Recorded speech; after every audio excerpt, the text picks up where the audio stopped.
موسیٰ علیہ السلام کا مقولہ ہے کہ آپ علیہ السلام نے بنی اسرائیل سے فرمایا، میرے سامنے تو درویشوں کی پوشاک میں آئے ہو، حالانکہ تمہارے دل بھیڑیوں جیسے ہیں۔ سنو، لباس چاہے بادشاہوں جیسا پہنو، مگر دل خوف الہی سے نرم رکھو۔ اچھے اخلاق کا بیان۔ صحیح بخاری، صحیح مسلم، سنن ابی داؤد، ترمذی میں ہے رسول اللہ صلی اللہ علیہ وسلم سب سے بہتر اخلاق والے تھے۔ سنن ابن ماجہ میں ہے رسول اللہ سے سوال ہوا کہ کون سا مومن بہتر ہے؟ فرمایا سب سے اچھے اخلاق والا۔ سنن ابی داؤد میں ہے رسول اللہ فرماتے ہیں انسان اپنی خوش اخلاقی کے باعث راتوں کو قیام کرنے والے اور دنوں کو روزے رکھنے والوں کے درجوں کو پا لیتا ہے۔ سنن ترمذی نے سنن ابن ماجہ اور صحیح ابن حبان میں ہے رسول اللہ صلی اللہ علیہ وسلم سے سوال ہوا کہ دخول جنت کا موجب عام طور سے کیا ہے؟ فرمایا اللہ تعالیٰ کا ڈر اور اخلاق کی اچھائی۔ پوچھا گیا عام طور سے جہنم میں کون سی چیز لے جاتی ہے؟ فرمایا 2 سوراخ دار چیزیں، یعنی منہ اور شرمگاہ۔ مسند احمد میں ہے کہ ایک مرتبہ چند اعراب یعنی دیہات کے لوگ اس سوال پر کہ انسان کو سب سے بہتر عطیہ کیا ملا ہے، فرمایا حسن خلق، یعنی اچھا اخلاق۔ سنن ترمذی میں رسول اللہ فرماتے ہیں نیکی کی ترازو میں اچھے اخلاق سے زیادہ وزنی چیز اور کوئی نہیں۔ معجم الاوسط للطبرانی میں بروایت ابن عباس رضی اللہ عنہما مروی ہے رسول اللہ صلی اللہ علیہ وسلم کا ارشاد ہے کہ اللہ تعالیٰ کے نزدیک بد اخلاقی سے بڑا کوئی گناہ نہیں، اچھے اخلاق سے گناہ معاف ہو جاتے ہیں۔ بد اخلاقیاں نیک اعمال کو غارت کر دیتی ہیں جیسے شہد کو سرکہ خراب کر دیتا ہے۔ تکبر کی مذمت کا بیان۔ امام محمد بن سیرین رحمہ اللہ کا قول ہے، کہا اچھا خلق دین کی مدد ہے۔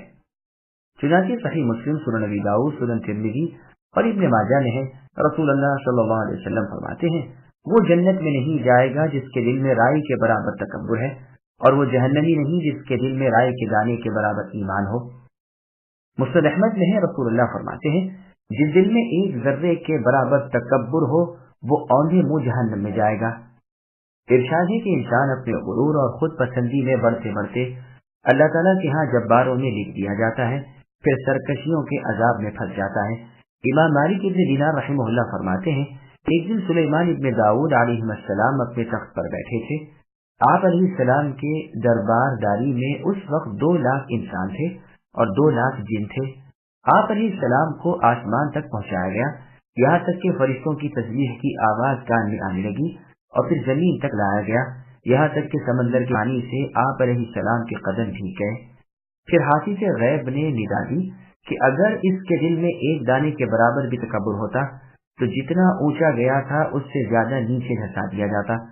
ابو بکر صدیق رضی اللہ عنہ نے اپنے خطبے میں انسان کی ابتدائی پیدائش کا بیان فرماتے ہوئے فرمایا کہ یہ وہ شخصوں کی پیشاب گاہ سے نکلتا ہے۔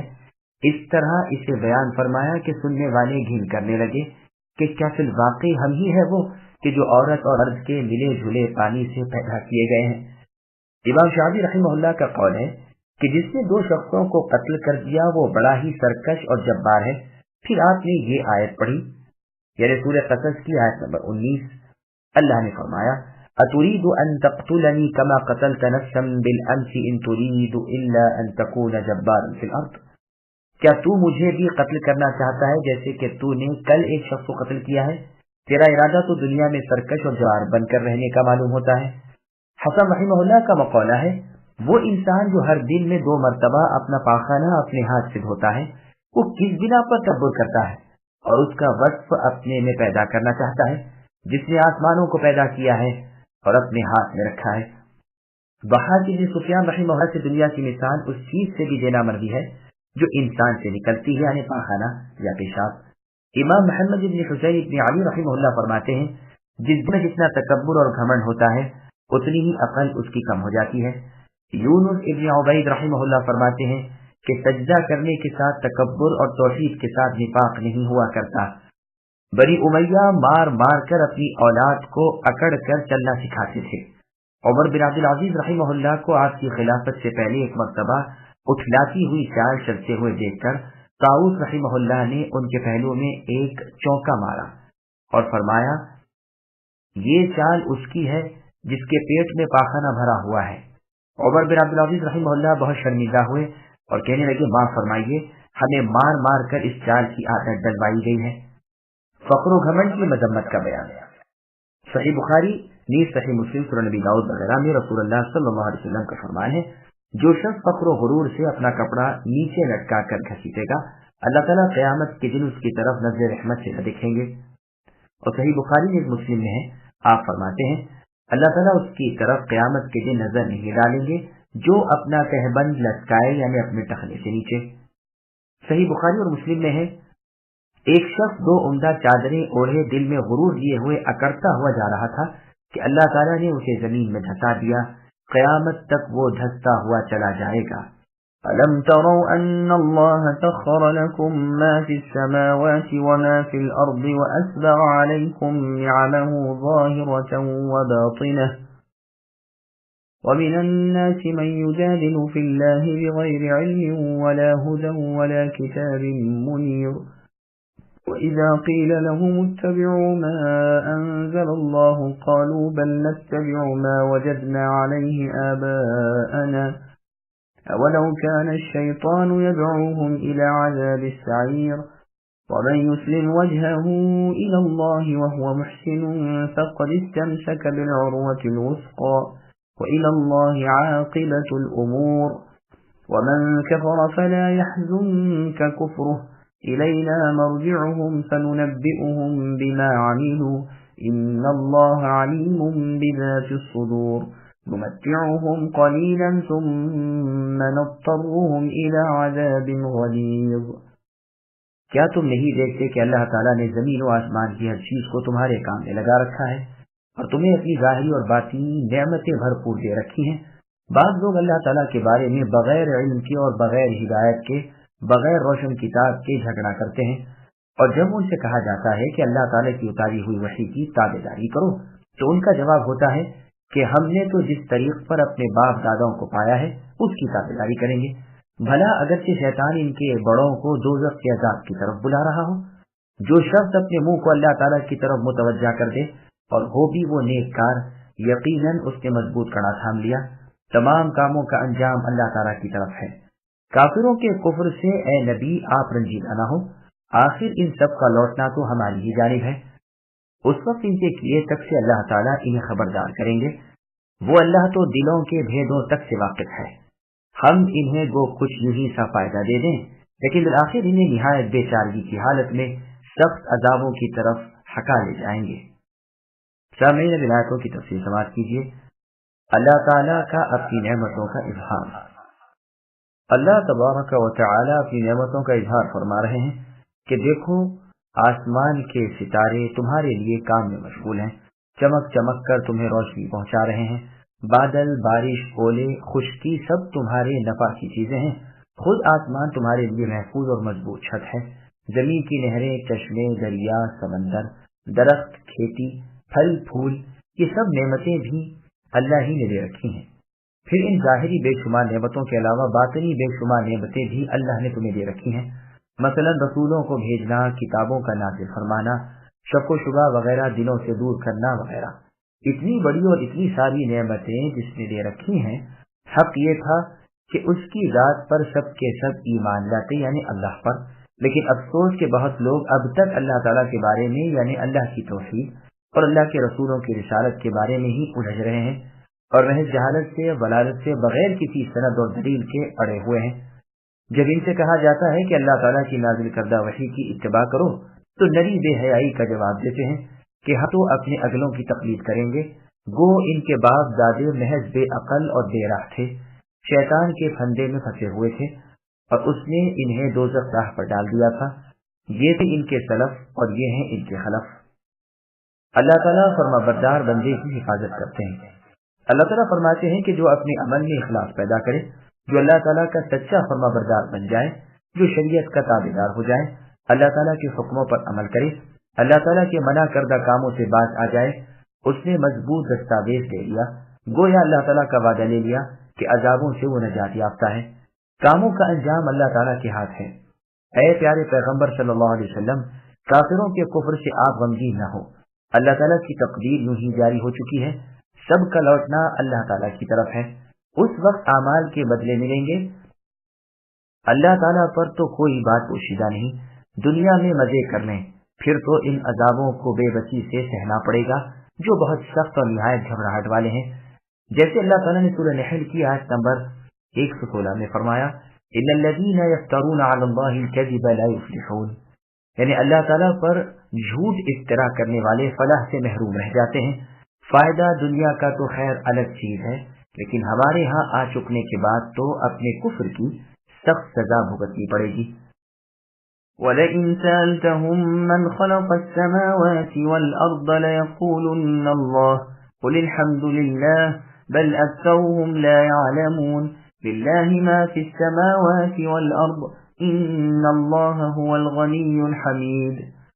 اور اگر آپ اے نبی ان کفار و مشرکین سے دریافت کریں کہ آسمان و زمین کے پیدا کرنے والے کون ہیں تو یہ ضرور یہی جواب دیں گے کہ اللہ تعالیٰ. تو آپ کہہ دیجئے کہ سب تعریفوں کے لائق اللہ تعالیٰ ہی ہے، لیکن ان میں سے اکثر بے علم ہیں. آسمانوں میں اور زمین میں جو کچھ ہے وہ سب اللہ تعالیٰ ہی کا ہے.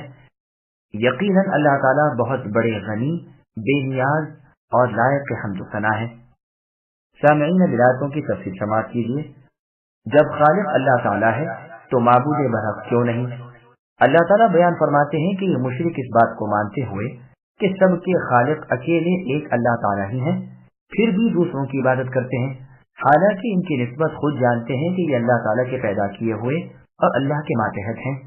ان سے اگر پوچھا جائے کہ خالق کون ہے تو ان کا جواب بالکل سچا ہوتا ہے کہ اللہ تعالیٰ.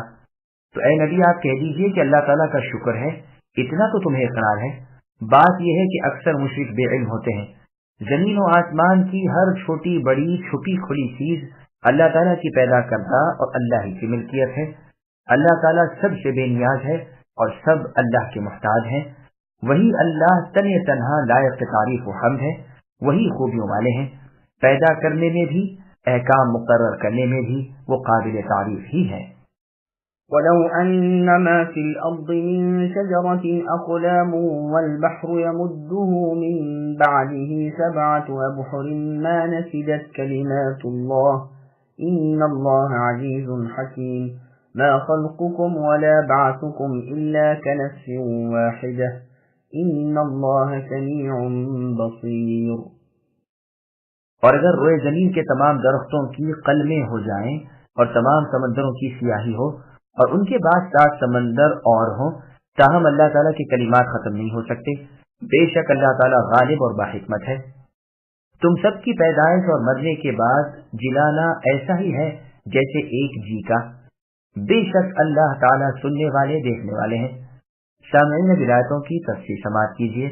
قلم و قرطاس اللہ تعالیٰ کی تعریف سے عاجز ہیں. اللہ رب العالمین اپنی عزت، کبریائی، بڑائی، بزرگی، جلالت اور شان بیان فرما رہے ہیں. اپنی پاک صفتیں، اپنے بلند ترین نام اور اپنے بے شمار کلمات کا ذکر فرما رہے ہیں جنہیں نہ کوئی گن سکے نہ شمار کر سکے، نہ ان پر کسی کا احاطہ اور گھیراؤ ہو، نہ ان کی حقیقت کو کوئی پا سکے. سید البشر خاتم النبیین صلی اللہ علیہ وسلم فرمایا کرتے تھے، جیسا کہ صحیح مسلم میں یہ حدیث ہے، آپ فرمائے لا احصی ثناء علیک کما اثنیت علی نفسک، کہ اے اللہ میں آپ کی نعمتوں کا اتنا شمار بھی نہیں کر سکتا جتنی ثنا آپ نے اپنی آپ بیان فرمائی ہے. بس یہاں اللہ تبارک و تعالی ارشاد فرماتے ہیں کہ اگر روئے زمین کے تمام تر درخت قلمیں بن جائیں اور تمام سمندروں کے پانی سیاہی بن جائیں اور ان کے ساتھ ہی 7 سمندر اور بھی ملائے جائیں اور اللہ تعالیٰ کی عظمت و صفات، جلالت و بزرگی کے کلمات لکھنے شروع کیے جائیں تو یہ تمام قلم گھس جائیں، ختم ہو جائیں، سب سیاہیاں پوری ہو جائیں، ختم ہو جائیں، لیکن اللہ تعالیٰ وحدہ لا شریک لہ کی تعریفیں ختم نہ ہوں گی. یہ نہ سمجھا جائے کہ 7 سے زیادہ سمندر ہوں تو پھر اللہ تعالیٰ کے پورے کلمات لکھنے کے لیے کافی ہو جائیں. نہیں، یہ گنتی تو زیادتی دکھانے کے لیے ہے. اور یہ بھی نہ سمجھا جائے کہ 7 سمندر موجود ہیں اور وہ عالم کو گھیرے ہوئے. البتہ بنی اسرائیل کی ان 7 سمندروں کی بابت ایسی روایتیں ہیں، لیکن نہ تو انہیں سچ کہا جا سکتا ہے اور نہ جھٹلایا جا سکتا ہے. ہاں جو ہم نے بیان کی ہے اس کی تائید سورہ کہف کی آیت نمبر 109 قل لو كان البحر مدادا، یعنی اگر سمندر سیاہی بن جائیں اور رب تعالیٰ کے کلمات کا لکھنا شروع ہو تو کلمات ربانی ختم ہونے سے پہلے ہی سمندر ختم ہو جائے، اگرچہ ایسا ہی اور سمندر اس کی مدد ملائیں. بس یہاں بھی مراد صرف اسی جیسا ایک ہی سمندر لانا نہیں، بلکہ ویسا ایک پھر ایک اور بھی ویسا ہی پھر ویسا ہی پھر ویسا ہی، الغرض خواہ کتنے ہی آ جائیں لیکن اللہ تعالیٰ کی باتیں ختم نہیں ہو سکتی۔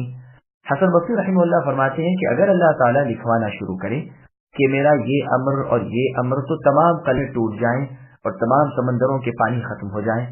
مشرکین کہتے تھے کہ یہ کلام اب ختم ہو جائے گا، جس کا رد اس آیت میں ہو رہا ہے کہ نہ رب تعالیٰ کے عجائبات ختم ہو، نہ اللہ کی حکمت کی انتہا، نہ اللہ کی صفت اور اللہ کے علم کا آخر۔ تمام بندوں کے علم اللہ تعالیٰ کے علم کے مقابلے میں ایسے ہیں جیسے سمندر کے مقابلے میں قطرہ۔ اللہ تعالیٰ کی باتیں فنا نہیں ہوتی، نہ اسے کوئی ادراک کر سکتا ہے۔ ہم جو کچھ اللہ کی تعریفیں کریں وہ ان سے سوا ہے۔ اللہ تعالیٰ ہر چیز پر غالب ہے، تمام اشیاء اللہ کے سامنے پست و عاجز ہیں، کوئی اللہ کے ارادے کے خلاف نہیں جا سکتا۔ وہ اللہ تعالیٰ اپنے کاموں میں، اپنی باتوں میں، اپنی شریعت مقرر کرنے میں، اپنی حکمت عملی اور تمام صفتوں میں سب سے اعلیٰ اور سب پر غالب و قہار ہے۔ پھر آگے اللہ فرماتے ہیں تمام لوگوں کو پیدا کرنا اور انہیں مار ڈالنے کے بعد دوبارہ جی اٹھانا مجھ پر ایسا ہی آسان ہے جیسے شخص واحد کا۔ اللہ تعالیٰ کا تو کسی بات کا حکم فرما دینا کافی ہے، ایک آنکھ جھپکتے بلکہ اس سے بھی کم مدت میں، جتنی دیر بھی نہیں لگتی، نہ دوبارہ کہنا پڑے، نہ اسباب اور مادے کی اللہ کو ضرورت۔ ایک فرمان میں قیامت قائم ہو جائے گی، ایک ہی آواز کے ساتھ سب جی اٹھیں گے۔ اللہ تعالیٰ تمام باتوں کے سننے والے ہیں، سب کے کاموں کو جاننے والے ہیں۔ ایک شخص کی باتیں اور اس کے کام جیسے اس پر مخفی نہیں، اسی طرح تمام جہاں کے معاملات اللہ تعالیٰ سے پوشیدہ نہیں۔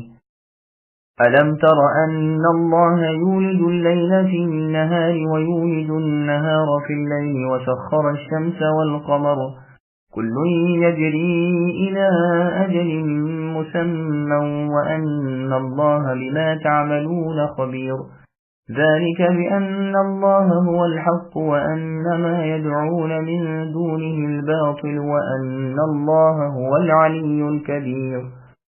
اے نبی، کیا آپ نے نہیں دیکھا کہ اللہ تعالیٰ رات کو دن میں اور دن کو رات میں کھپا دیتے ہیں؟ سورج چاند کو اللہ ہی نے فرما بردار کر رکھا ہے کہ ہر ایک مقررہ وقت تک چلتا رہے۔ اللہ تعالیٰ ہر چیز سے جو تم کرتے ہو خبردار ہے۔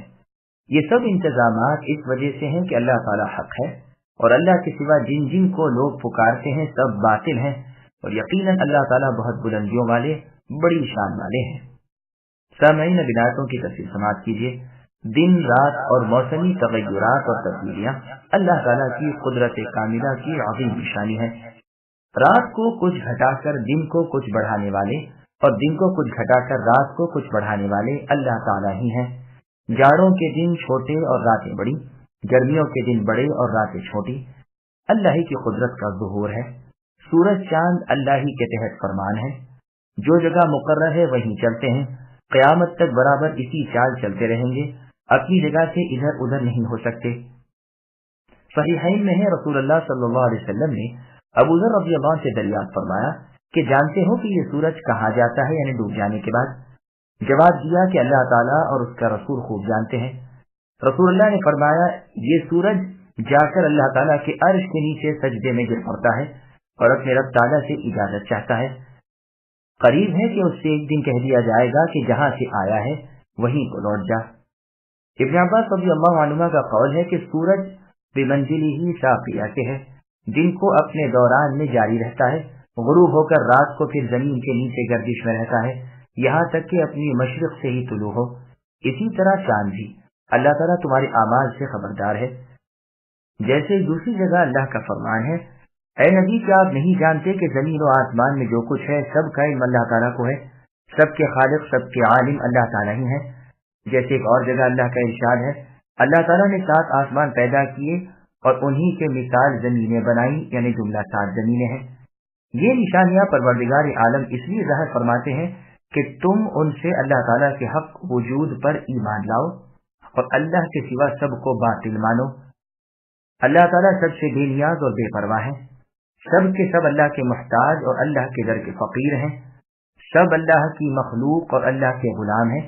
کسی کو ایک ذرے کے حرکت میں لانے کی قدرت نہیں، وہ ساری مخلوق مل کر ارادہ کر لے کہ ایک مکھی پیدا کریں، سب عاجز آ جائیں گے اور ہرگز اتنی قدرت بھی نہیں پائیں گے۔ اللہ تعالیٰ سب سے بلند ہے جس پر کوئی چیز نہیں، وہ سب سے بڑے ہیں جس کے سامنے کسی کو کوئی بڑائی نہیں، ہر چیز اللہ کے سامنے حقیر اور پست ہے۔ ألم تر أن الفلك تجري في البحر بنعمة الله ليريكم من آياته إن في ذلك لآيات لكل صبار شكور وإذا غشيهم موج كالظلل دعوا الله مخلصين له الدين فلما نجاهم إلى البر فمنهم مقتصد وما يجحد بآياتنا إلا كل ختار كفور۔ اے نبی، کیا اس پر آپ غور نہیں کرتے کہ دریا میں کشتیاں اللہ تعالیٰ کے فضل سے چل رہی ہیں، اس لیے کہ وہ تمہیں اپنی نشانیاں دکھا دے؟ یقیناً اس میں ہر ایک صبر و شکر کرنے والے کے لیے بہت سی نشانیاں ہیں، اور جب ان پر موجیں سائبانوں کی طرح چھا جاتی ہیں تو وہ نہایت خود کے ساتھ اعتقاد کر کے اللہ تعالیٰ ہی کو پکارتے ہیں۔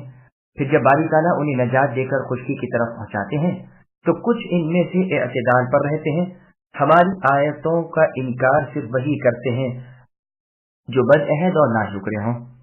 سامعین، آیتوں کی تفصیل سماعت کیجیے۔ تلاطم خیز سمندر اور کشتیاں۔ اللہ تعالیٰ کے حکم سے سمندروں میں جہاز رانی ہو رہی ہے۔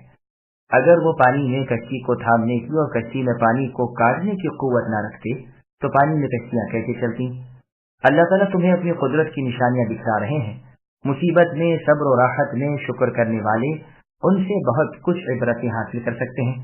جب ان کفار کو سمندروں میں موجیں گھیر لیتی ہیں اور ان کی کشتی ڈگمگانے لگتی ہے اور موجیں پہاڑوں کی طرح ادھر سے ادھر اور ادھر سے ادھر کشتیوں کے ساتھ اٹکھیلیاں کرنے لگتی ہیں تو اپنا شرک کفر سب بھول جاتے ہیں اور گریہ وزاری سے ایک رب یعنی اللہ تعالیٰ کو پکارنے لگتے ہیں، جیسے اللہ تعالیٰ نے سورہ بنی اسرائیل کی آیت نمبر 66 میں فرمایا، وَإِذَا مَسَّكُمُ الضُّرُّ فِي الْبَحْرِ، یعنی دریا میں جب تمہیں ضرر نقصان پہنچتا ہے تو بجز اللہ تعالیٰ کے سب کو کھو بیٹھتے ہو۔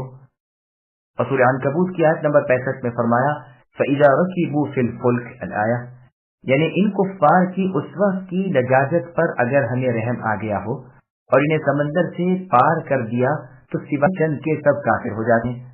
مجاہد رحمہ اللہ نے یہی تفسیر کی ہے، جیسے سورہ عنکبوت کی آیت نمبر 65، اذا هم یشرکون، لفظی معنی یہ ہیں کہ ان میں سے بعض متوسط درجے کے ہوتے ہیں۔ ابن زید رحمہ اللہ یہی کہتے ہیں، جیسے اللہ تعالیٰ نے سورہ فاتر کی آیت نمبر 32 میں فرمایا، فَمِنْهُمْ ظَالِمٌ لِنَفْسِهِ الآیہ، ان میں کے بعض ظالم ہیں، بعض میان رو ہیں، اور یہ بھی ہو سکتا ہے کہ دونوں ہی مراد ہوں، تو مطلب یہ ہوگا کہ جس نے ایسی حالت دیکھی ہو، جو اس مصیبت سے نکلا ہو، اسے تو چاہیے کہ نیکیوں میں پوری طرح کوشش کرے، لیکن تاہم یہ بیچ میں ہی رہ جاتے ہیں اور کچھ تو پھر کفر پر چلے جاتے ہیں۔ خطار کہتے ہیں غدار کو جو عہد شکن ہو، خطر کے معنی پوری عہد شکنی کے ہیں۔ کفور کہتے ہیں منکر کو جو نعمتوں سے ہٹ جائے، منکر ہو جائے۔ حالت تو یہ ہو جاتی ہے کہ شکر تو دور کی بات ہے، بھول کر بھی نہیں کرتے، بلکہ اللہ کو یاد تک نہیں کرتے۔ يا أيها الناس اتقوا ربكم واخشوا يوما لا يجزي والد عن ولده ولا مولود هو جاز عن والده شيئا إن وعد الله حق فلا تغرنكم الحياة الدنيا ولا يغرنكم بالله الغرور إن الله عنده علم الساعة وينزل الغيث ويعلم ما في الأرحام وما تدري نفس ماذا تكسب غدا وما تدري نفس بأي أرض تموت إن الله عليم خبير۔ لوگوں، اپنے رب تعالیٰ کا لحاظ رکھو اور اس دن کا خوف کرو جس دن باپ اپنے بیٹے کو کوئی نفع نہ پہنچا سکے گا اور نہ بیٹا اپنے باپ کا ذرا سا بھی نفع کرنے والا ہوگا۔ یاد رکھو اللہ تعالیٰ کا وعدہ سچا ہے۔ دیکھو تمہیں دنیا کی زندگی دھوکے میں نہ ڈالے اور نہ دھوکے باز شیطان تمہیں دھوکے میں ڈال دے۔ سمجھ رکھو کہ اللہ تعالیٰ ہی کے پاس قیامت کا علم ہے، وہی بارش نازل فرماتے ہیں، اور ماں کے پیٹ میں جو ہے اللہ اسے جانتے ہیں۔ کوئی بھی نہیں جانتا کہ کل کیا کچھ کرے گا، نہ کسی کو یہ معلوم ہے کہ کس زمین میں مرے گا۔ یاد رکھو اللہ تعالیٰ ہی پورے علم والے اور صحیح خبروں والے ہیں۔ سامعین، آیتوں کی تفصیل سماعت کیجیے۔ قیامت کے دن نفسا نفسی کا عالم ہوگا، اللہ تعالیٰ لوگوں کو قیامت کے دن سے ڈرا رہے ہیں اور اپنے تقوی کا حکم فرما رہے ہیں۔ ارشاد ہے، اس دن باپ اپنے بچے کو یا بچہ اپنے باپ کو کچھ کام نہ آئے گا، ایک دوسرے کا فدیہ نہ ہو سکے گا۔ تم دنیا پر اعتماد نہ کر لو، دار آخرت کو فراموش نہ کر جاؤ، شیطان کے فریب میں نہ آ جاؤ، وہ تو صرف پردے کی آڑ میں شکار کھیلنا جانتا ہے۔ ابن ابی حاتم میں ہے، عزیر علیہ السلام نے جب اپنی قوم کی تکلیف ملاحظہ کی اور رنج بہت بڑھ گیا، نیند اچاٹ ہو گئی تو اپنے رب تعالیٰ کی طرف جھک پڑے۔ فرماتے ہیں، میں نے نہایت تضرع و زاری کی، خوب رویا، گڑ گڑایا، نمازیں پڑھی، روزے رکھے، دعائیں مانگی۔ ایک مرتبہ رو رو کر تضرع کر رہا تھا کہ میرے سامنے ایک فرشتہ آ گیا۔ میں نے اس سے پوچھا کہ کیا نیک لوگ بروں کی شفاعت کریں گے یا باپ بیٹوں کے کام آئیں گے؟ اس نے فرمایا، قیامت کا دن جھگڑوں کے فیصلوں کا دن ہے۔ اس دن اللہ تعالیٰ خود سامنے ہوں گے، کوئی بغیر اللہ کی اجازت کے لب نہ ہلا سکے گا، کسی کو دوسرے کے بارے میں نہ پکڑا جائے گا، نہ باپ بیٹے کے بدلے، نہ بیٹا باپ کے بدلے، نہ بھائی بھائی کے بدلے، نہ غلام، نہ کوئی کسی کا غم و رنج کرے گا، نہ کسی کو کسی سے شفقت و محبت ہوگی، نہ ایک دوسرے کی طرف سے پکڑا جائے گا۔ ہر شخص آپا دھاپی میں ہوگا، ہر ایک اپنی فکر میں ہوگا، ہر ایک کو اپنا رونا پڑے گا، ہر ایک اپنا بوجھ اٹھائے ہوئے ہوگا، نہ کسی اور کا۔ خزانہ غیب کی کنجیاں اللہ تعالیٰ کے پاس ہیں۔ یہ غیب کی وہ کنجیاں ہیں جن کا علم بجز اللہ تعالیٰ کے کسی اور کو نہیں، مگر اس کے بعد کہ اللہ تعالیٰ اسے معلوم کرائے، اور وہ بھی اسی قدر جتنا اللہ چاہے۔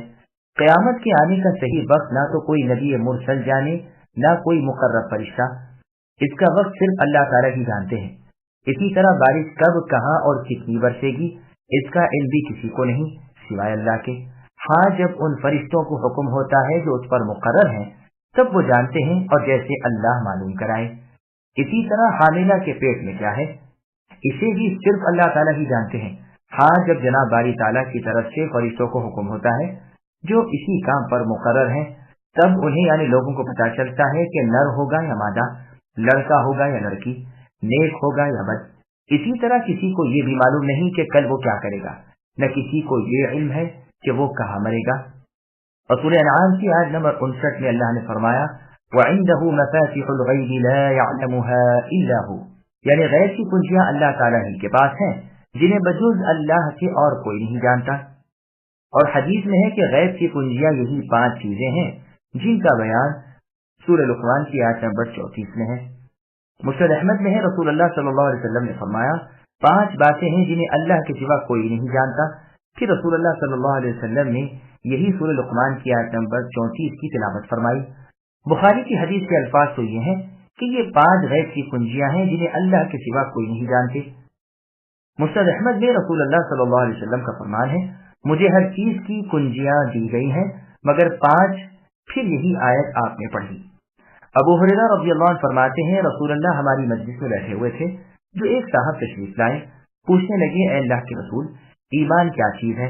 رسول اللہ نے فرمایا، اللہ تعالیٰ کو، فرشتوں کو، کتابوں کو، رسولوں کو، آخرت کو، مرنے کے بعد جی اٹھنے کو مان لینا۔ اس نے پوچھا، اسلام کیا ہے؟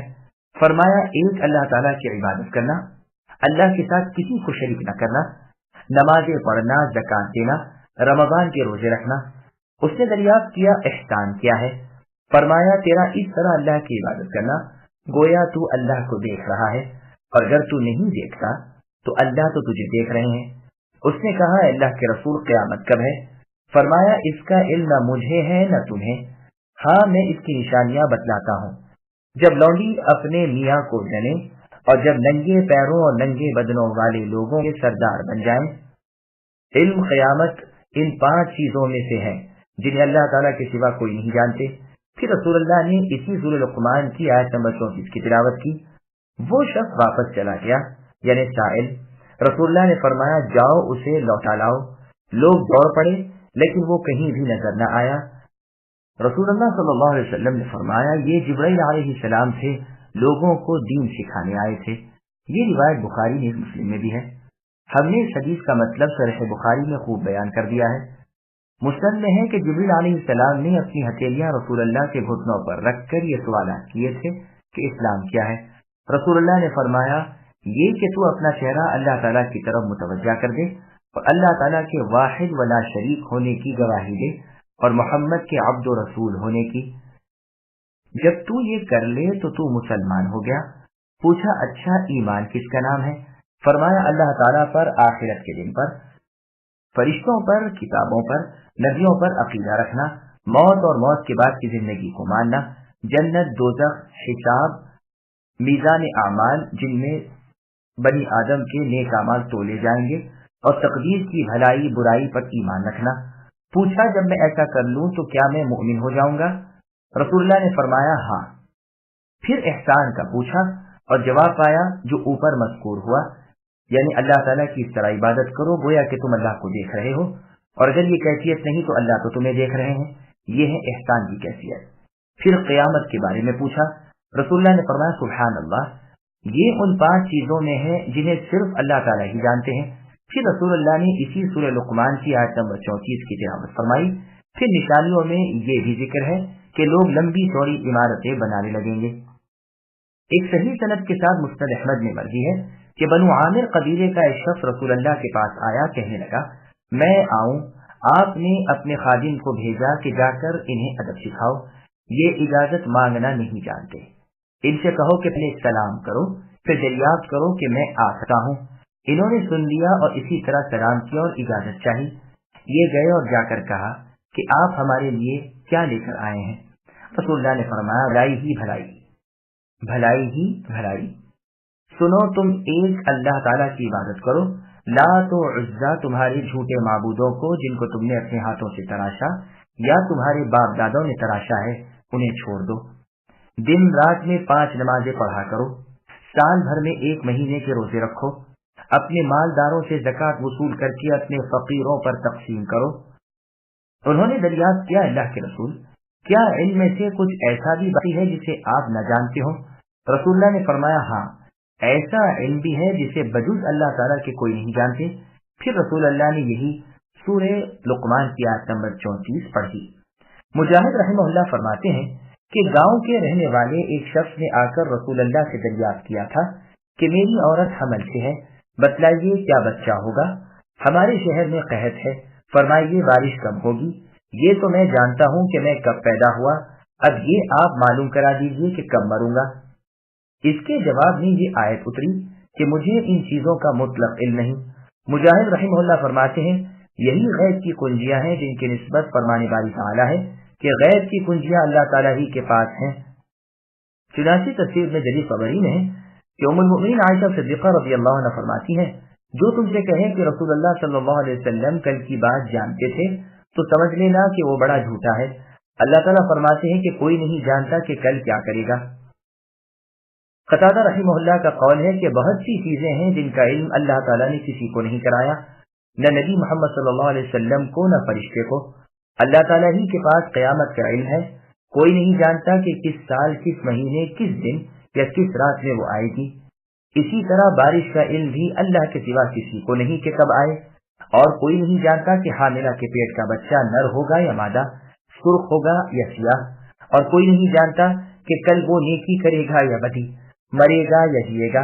بہت ممکن ہے کل موت یا آفت آ جائے، نہ کسی کو یہ خبر ہے کہ کس زمین میں وہ دبایا جائے گا یا سمندر میں بہایا جائے گا یا جنگل میں مرے گا یا نرم یا سخت زمین میں جائے گا۔